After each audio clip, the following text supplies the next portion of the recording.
50 থেকে 60 টাকা খরচ করেই বাসায় বসেই তৈরি করে ফেলতে পারবেন দারুণ মজার স্পঞ্জ মিষ্টি, যেটা আপনাদের দোকান থেকে কিনে আনতে অনেক টাকা খরচ করতে হয়, সেটা ঘরে বসেই তৈরি করে ফেলতে পারবেন সামান্য কিছু উপকরণ দিয়ে এবং অল্প কিছু খরচেই। হ্যালো এভরিওয়ান, আসসালামু আলাইকুম। কেমন আছেন সবাই? আশা করি সবাই অনেক অনেক বেশি ভালো আছেন। আমি আজকে আপনাদেরকে স্পঞ্জ মিষ্টির রেসিপি দেখাবো, খুব সিম্পলভাবে, খুব সহজেই যেভাবে তৈরি করে ফেলতে পারবেন। তো সেজন্য আমি আধা কেজি দুধ নিয়েছি, একটু জাল করে নিয়েছি। এবার আমি 1 টেবিল চামচ ভিনেগারের সাথে 1 টেবিল চামচ পানি দিয়ে ভিনেগারটাকে তৈরি করে নিয়েছি। এখন আমি দুধের মধ্যে একটু একটু করে মিশ্রণ দিয়ে দেব।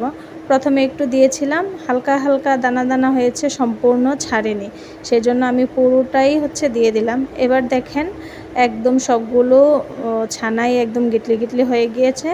যখন পানিটা সবুজ সবুজ হয়ে আসবে তখন বুঝবেন যে আপনার ছানা একদম তৈরি হয়ে গিয়েছে। এই যে দেখুন, আমার কিন্তু পানি সবুজ হয়ে গিয়েছে এবং ছানাগুলো গিটলি হয়ে গিয়েছে। এই পর্যায়ে আর 1 মিনিটও দেরি করা যাবে না, সাথে সাথে উঠিয়ে ঠান্ডা পানি দিয়ে এটাকে ধুয়ে নিতে হবে, যেন ছানা থেকে গরম ভাবটা চলে যায়, না হয় ছানাটা কিন্তু শক্ত হয়ে যাবে। আর ছানা যদি শক্ত হয়ে যায় তখন সেই ছানা দিয়ে আপনি মিষ্টি তৈরি করতে পারবেন না। সেজন্য আগে থেকে একটি স্ট্রেইনারে এরকম পাতলা কাপড় নিয়ে রাখবেন, যেন আপনি সাথে সাথে ছানাটিকে বিছিয়ে ঠান্ডা করে নিতে পারেন। তো যেহেতু আমার ছানা অল্প, সেজন্য আমি এভাবে মুড়িয়ে ভালোভাবে চিপে নিয়েছি। আর বেশি ছানা হলে ঝুলিয়ে রাখতে হয় 1-2 ঘন্টার মতো, কিন্তু যেহেতু আমার ছানা কম, এতক্ষণ আমার ঝুলিয়ে রাখতে হবে না। আমি চিপে চিপে সম্পূর্ণ পানিটাকে নিংড়ে নিয়েছি। এই যে দেখুন, আমার ছানাটা কতটুকু পারফেক্ট হয়েছে, একদম মোলায়েম হয়েছে, একদম টিপ দিলেই সাথে সাথে গলে যাচ্ছে, আবার একটু করলেই শেপ হয়ে যাচ্ছে। তো এই ছানাটা দিয়ে মিষ্টি কিন্তু খুব ভালো হবে।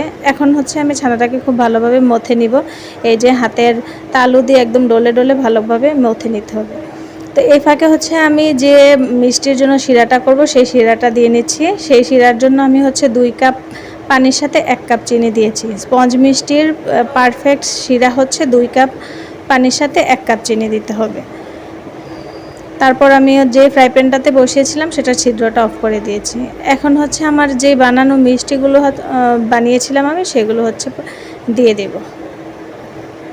দিয়ে আমি ঢাকনা দিয়ে ঢেকে দেব। এই যে ছিদ্রটা কিন্তু আমি একটা কাগজ দিয়ে বন্ধ করে দিয়েছি, দেখতেই পাচ্ছেন। এই যে আমি একটু পরে আসলাম, দেখেন আমার মিষ্টিগুলো মাশাআল্লাহ মাশাআল্লাহ আলহামদুলিল্লাহ একদম ফুলে দ্বিগুণ হয়ে গিয়েছে। আপনারা যখনই মিষ্টিটা তৈরি করবেন সাইজটা একটু ছোট ছোট বানাবেন, কারণ আপনি যখন শিরায় দেবেন মিষ্টিটা কিন্তু দ্বিগুণ হয়ে যাবে। এই যে কিছুক্ষণ জাল করার পর আপনি এই যে পাতিলটা আমি যেভাবে ঝাঁকিয়ে দিচ্ছি, এভাবে একটু ঝাঁকিয়ে দিবেন, তাহলে মিষ্টিগুলো সব পাশেই এটা লাগবে আর কি, শিরাটা।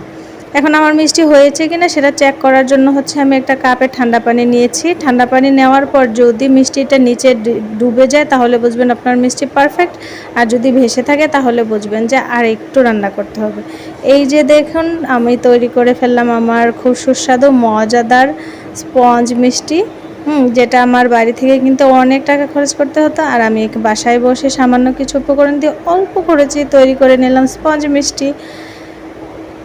তো আমার আজকের মিষ্টির রেসিপিগুলো কেমন হয়েছে সেটা একটু সবাই কমেন্টস করে জানিয়ে যাবেন। কে কোথা থেকে দেখছেন একটু কমেন্টস বক্সে বলে যাবেন, কে কোথা থেকে দেখছেন। এই যে দেখেন, আমার মিষ্টি কিন্তু একদম সম্পূর্ণ রেডি, একদম পারফেক্ট হয়েছে। আমি সারা রাত কিন্তু বানানোর পরে সারা রাত আমি ফ্রিজে রেখে দিয়েছিলাম। এখন কিন্তু মিষ্টিগুলো একদম শিরায় ডুবে টইটম্বর হয়ে আছে। এই যে দেখেন, এই যে আমি মিষ্টিটাকে একটু আলতোভাবে প্রেস করছি, দেখেন কিভাবে এটার ভিতর থেকে শিরা পড়ছে, তার মানে মিষ্টির ভিতরে একদম শিরায় টইটম্বর হয়ে আছে। এখন যদি আমি আবার এটাকে শিরার মধ্যে রেখে দিই তাহলে আবার এটা রসে ভরে যাবে। এই যে দেখেন, আমি আরেকটা মিষ্টি একটু টিপ দিয়ে দেখিয়ে দিচ্ছি। এই যে দেখেন কতটা রসালো হয়েছে, একদম ভিতরে কিন্তু রসালো হয়েছে। এখন একটা মিষ্টি আমি একটু ভেঙে দেখাচ্ছি, যেমন ভিতরটা কেমন জালিদার হয়েছে। এই যে দেখুন, ভিতরটা অনেক জালিদার হয়েছে। এরকম জালিদার হলে বুঝবেন যে আপনার মিষ্টি একদম পারফেক্ট হয়েছে। তো এতক্ষণ যারা যারা আমার ভিডিওটি দেখলেন তাদের সবাইকে অনেক অনেক অনেক বেশি ধন্যবাদ। দেখা হচ্ছে অন্য কোনো ভিডিওতে অন্য কোনো দিন। সে পর্যন্ত সবাই ভালো থাকবেন, সুস্থ থাকবেন, আমার জন্য দোয়া করবেন। আল্লাহ হাফেজ।